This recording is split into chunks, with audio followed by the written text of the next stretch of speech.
안녕하세요, 라니 약사입니다.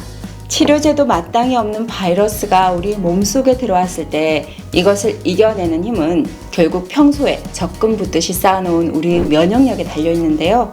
그래서 면역이라는 말은 저도 앞으로 계속해서 쓰게 될 단어 중에서 가장 중요한 단어가 아닐까 생각합니다. 그중 오늘은 면역이 어떤 경우에 떨어지는지를 알아보겠습니다.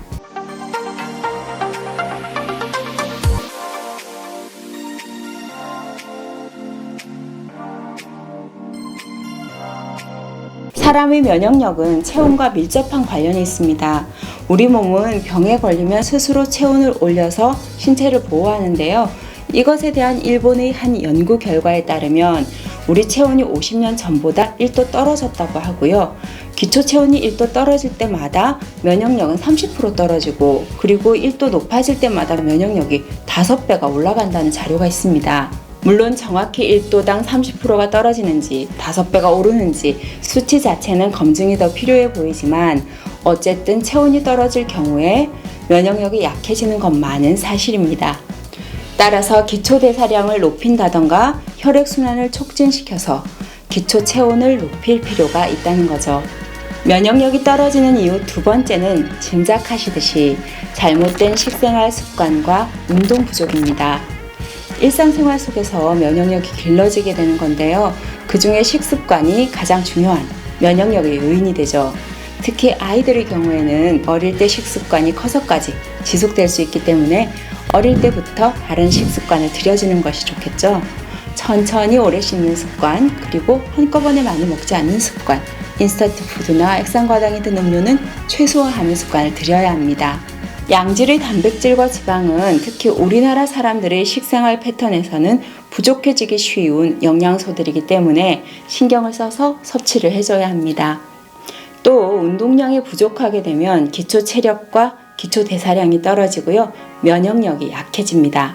반대로 등산이나 수영, 피트니스, 걷기, 그리고 제가 즐겨하는 필라테스처럼 자기가 좋아하고 꾸준히 할 수 있는 유산소 운동이나 근력 운동을 병행을 해서 해주면 처음에 말씀드린 대로 기초 체온도 높아지게 되고요. 면역력도 높아지게 되겠죠. 면역력이 떨어지는 이유 세 번째는 스트레스와 과로입니다. 구체적으로 왜 스트레스를 받으면 면역력이 떨어지는지에 대한 연구 자료들도 많은데요. 스트레스와 면역이라는 논문에 따르면 만성 스트레스에 시달리는 사람의 경우에는 우리 인체의 면역세포에 해당하는 T세포와 B세포의 수가 스트레스를 적게 받는 사람보다 훨씬 적었다고 합니다. 또 스트레스를 받으면 콜티솔이라는 호르몬이 증가를 하게 되는데요. 콜티솔은 원래 콩팥의 부신 피질에서 분비가 돼서 스트레스에 대항하는 몸 상태를 만들어주는 호르몬이지만, 스트레스를 지속적으로 혹은 급격히 너무 많이 받을 경우에는 이 콜티솔도 과다 분비가 되게 돼서요. 오히려 혈압이 오르고 근조직의 손상도 가져올 수 있습니다. 또 식욕이 더 높아지게 되면서 지방도 몸속에 쌓아두게 되고 이것이 체중 증가로 이어지게 되죠.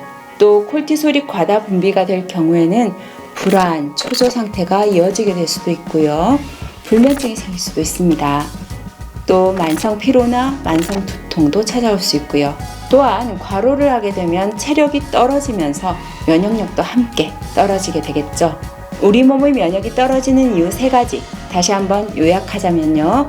첫 번째는 체온 저하, 두 번째는 잘못된 식습관과 운동 부족, 그리고 세 번째는 스트레스와 과로.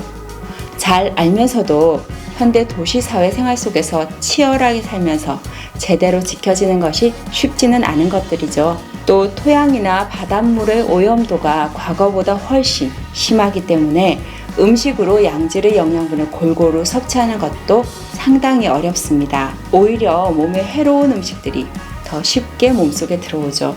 이런 이유에서라도 꼭 부족하기 쉬운 영양 성분들을 보조제로 섭취를 해야 하는 것입니다. 이번 시간에는 면역력이 떨어지는 원인을 살펴보고 영양제를 챙겨 먹어야 되는 이유도 얘기해 보았는데요.